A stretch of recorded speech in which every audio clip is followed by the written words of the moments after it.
It was 1:47 a.m., and the only light in my Manhattan apartment came from my tablet screen.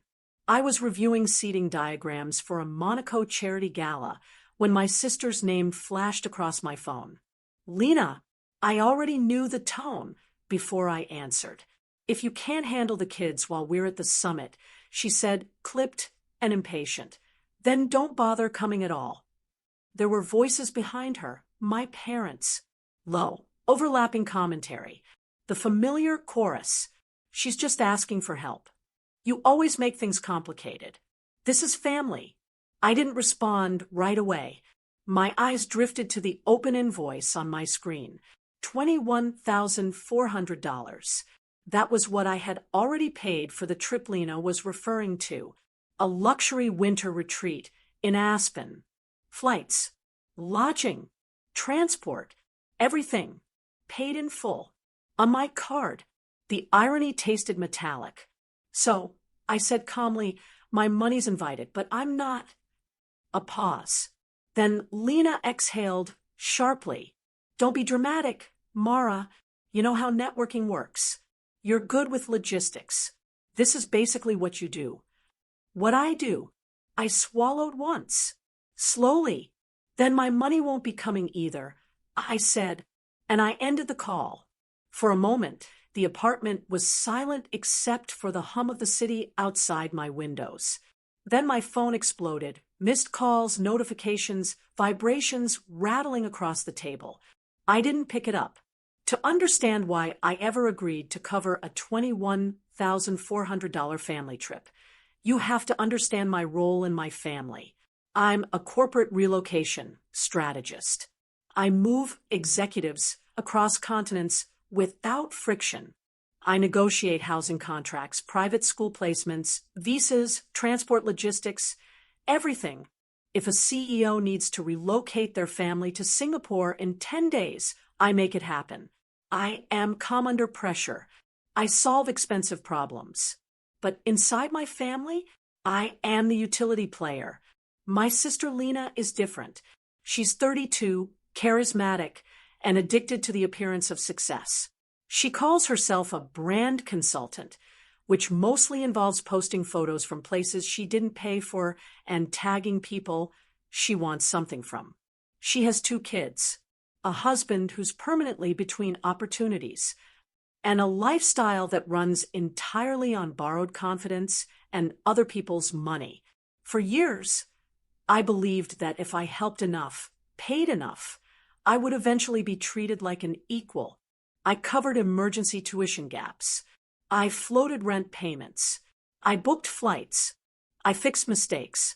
I told myself it was generosity. It wasn't. It was a toll, the unspoken price of being tolerated. So when Lena pitched the perfect family winter escape, I didn't hear manipulation. I heard opportunity. Everyone together, she'd said, no stress, just memories. She sent links. A mountainside property, heated floors, floor-to-ceiling glass. Total cost, $21,400. It made my stomach tighten. But my parents, Evelyn and Mark, were glowing, talking about how special it would be, how proud they were of Lena for bringing everyone together. They looked at her like she was sunlight. They looked at me like I was the extension cord. I'll take care of it, I said. The tax was paid. The real breach came 4 days later. Lena called, overly cheerful. Quick update. I added the Rollins to the trip. I frowned. Who? You know, Grant and Phoebe, the real estate influencers. This could be huge for me. My fingers tightened around the phone. There are only 3 bedrooms. I said, where are they staying? Oh, we figured that out, she replied smoothly. They'll take the guest suites. Mom and Dad get the master. You'll be fine in the service room. The words didn't land at first. The service room? Yeah, she continued, undeterred. It's near the office. You'll be perfect to manage the kids while we're at the networking events. Grant's bringing clients. Manage, not vacation. Not family time. Labor. I felt something cold settle in my chest. You didn't invite me, I said slowly. You assigned me. Lena scoffed. Why are you making this weird? Then came the sentence that snapped everything into place. If you're not willing to help, don't come. There it was. The relationship clause. I didn't cry. Crying wastes time. When a vendor breaches contract, you don't argue. You terminate.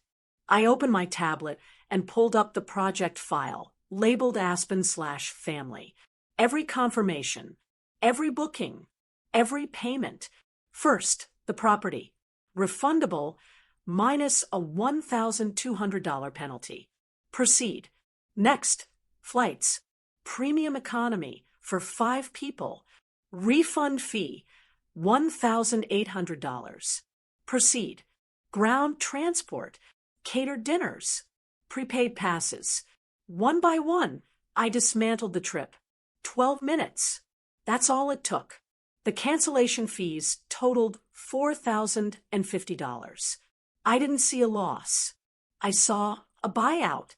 Then the system asked, send cancellation notices to all guests. I unchecked the box. I closed the tablet. 2 days before departure, they were still packing, still posting, still assuming. I poured myself a drink and waited. At 4:58 a.m., my phone detonated. Messages, calls, voicemails stacking on top of each other. Something's wrong with the booking. They can't find the reservation. Mara, call me now. I watched the panic unfold in real time. Not concern, not confusion, embarrassment. Lena wasn't afraid for her kids.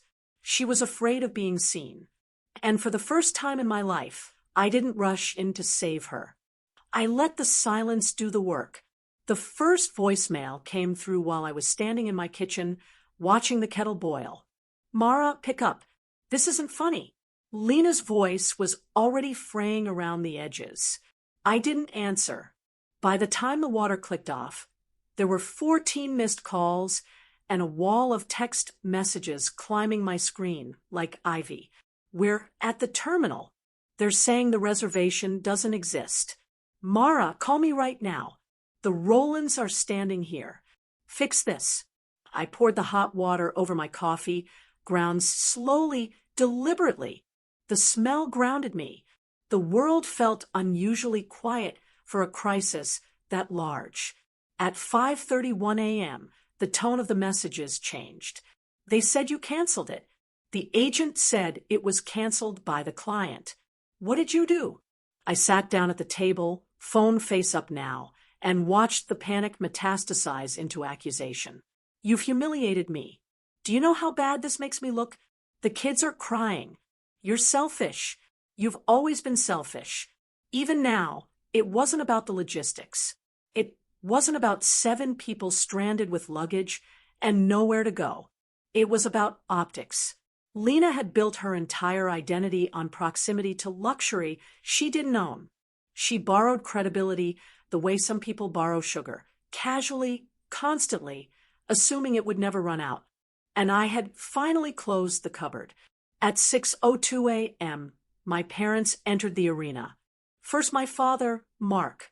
Call your sister immediately. This has gone far enough. You don't punish children to prove a point. Then my mother, Evelyn. I raised you better than this. Family doesn't do things like this. You're tearing us apart. I read the messages without flinching, noticing how none of them asked why. No curiosity. No accountability. Just assumption.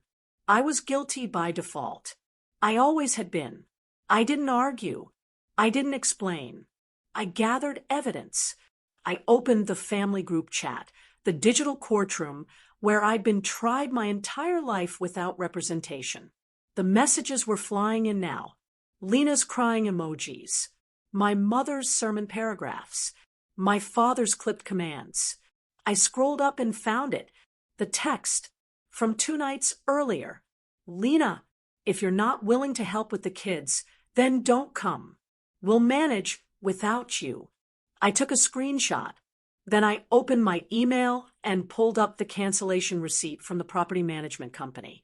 Timestamped. Amounts clearly listed. Client name, Mara Ellison. Another screenshot. I dropped both into the group chat. Then I typed one sentence. I followed the instructions I was given. I stayed home. So did my money. Sent. The chat froze. Typing bubbles appeared, vanished, reappeared, then disappeared entirely. There was nothing they could say. Receipts don't argue. They just exist. I was about to mute the thread when a new notification slid in. Instagram. A message request. From someone I didn't expect. Phoebe Rowland. I blinked once, then opened it. Hey Mara. Sorry to bother you. Total chaos over here, grimacing face. Lena says there was a glitch with the booking. Quick question though. She just requested $3,800 from us for our share of the house. I thought you said you covered the trip. Just wanted to check before I send it. I stared at the message, heat spreading slowly through my chest. $3,800. Lena wasn't just exploiting me. She was monetizing me. She had sold access to a vacation she didn't pay for, using my credit as the foundation, planning to pocket their money on top of it. This wasn't entitlement anymore. This was fraud. I didn't hesitate. I replied calmly, professionally. Hi, Phoebe. I paid for the entire trip myself months ago. However, I canceled all reservations yesterday after being uninvited. There is no booking to contribute to. Please don't send Lena any money. I've attached the cancellation confirmation for clarity. Attachment sent. Seen. Then nothing. I imagine the scene unfolding at the terminal. Phoebe rereading the message. Looking up. Looking at Lena. The curtain pulled back. The explosion came quickly after that. My cousin texted me from a burner account she used to lurk. You didn't hear this from me, but Phoebe confronted Lena at the gate. Loudly. Security got involved. The Rowlands booked their own flights somewhere else and left. I closed my eyes. This was the moment Lena had been running from her entire life. Being seen clearly. When the Rowlands walked away, they didn't just leave the trip. They took Lena's borrowed status with them. She was no longer adjacent to wealth. She was exposed. At 1:47 p.m., my phone rang. Lena. I answered. Mara, she sobbed. The voice that once barked orders was gone, replaced by something small and frantic. We're in some roadside hotel. The heat barely works. The kids are freezing. Hunter is furious. Please. I leaned back against the counter. Please what? I know you have points, she said quickly. Contacts. Can you just rebook something? Anything decent. I'll pay you back. I swear. The lie was automatic, reflexive. I pictured her surrounded by chaos of her own making. You told me not to come. I said evenly, so I didn't. That's not what I meant, she cried. It's what you said. Silence. Then desperation. You're ruining Christmas. I exhaled slowly. No, Lena, I said. I just stopped funding it. She started crying harder. The kids have parents. I replied. And for the first time, those parents are paying. I ended the call. The blocks came next. Lena, Hunter, my parents, one by one, not out of anger, out of finality. 3 days later, I was sitting on a terrace overlooking the ocean in Baja.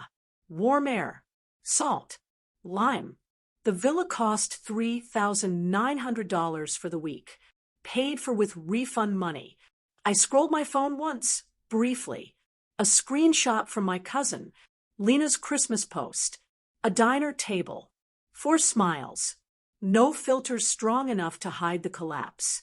Caption, hard holidays teach resilience. The comments were quiet, except one. A single emoji. Snake. I put the phone down. I didn't feel victorious. I felt free. I finally understood something I'd never been allowed to learn growing up. Family is not a lifetime contract. Access to me is earned. And once revoked, it doesn't renew. The strangest part wasn't the quiet. It was how fast I adjusted to it. For the first week after I blocked them, my body stayed tense, like I was waiting for a fire alarm that never went off. I checked my phone reflexively. I woke up expecting guilt to hit me, like nausea. It didn't. Instead, there was space. Space where panic used to live. Space where justification used to echo. I didn't realize how loud my family had been until they were gone. On the third morning in Baja, I sat alone on the terrace with my coffee cooling untouched beside me. The ocean moved the way it always does, unbothered, unobservant, endlessly consistent. That's when it hit me. They hadn't needed me. They'd used me. And I had helped them do it. When I got back to New York, the consequences started arriving quietly, like mail forwarded to the wrong address. First, an email from my accountant. Subject: unrecognized credit inquiry. I opened it, frowning. 3 weeks before the Aspen trip, someone had attempted to use my identity to enroll in an executive branding certification, tuition listed at $6,200. The application had been flagged because the mailing address didn't match my records. The address belonged to Lena. My hands went cold. I requested the full report. The course had been positioned as a career investment. Recommendation letters included testimonials I hadn't written. A digital signature that wasn't mine had been attached. She hadn't just planned to profit from my money. She had planned to profit from my name. That night, I didn't cry. I didn't scream. I didn't call anyone. I documented. I filed a fraud alert. I froze my credit. I archived every message, time-stamped and backed up. For the first time, I treated my sister the way I treated a hostile vendor. Professionally, without emotion, without mercy. 2 weeks later, my mother showed up at my building. No warning, no call. I saw her through the lobby glass, purse clutched tight, posture rigid with purpose. Old instincts flared. The urge to smooth things over, to apologize for breathing. I didn't move. Eventually, she texted, "I just want to talk." I waited a full hour before replying. Talking doesn't work for us. You can email me. She left without another word. Later that evening, the email arrived. It was long, circular, carefully constructed to avoid responsibility.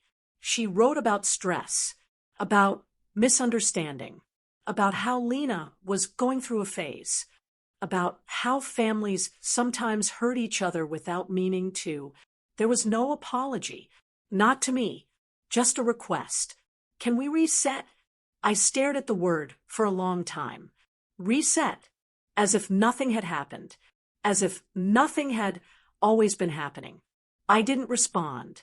The final thread unraveled a month later. I was at a networking dinner, one of the few social spaces I hadn't allowed my family to colonize.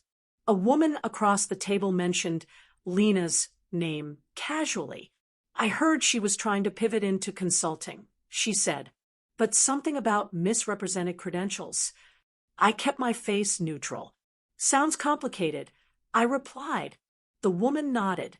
People are more careful now. That was it. No drama, revenge speech, and confrontation scene. Just consequence.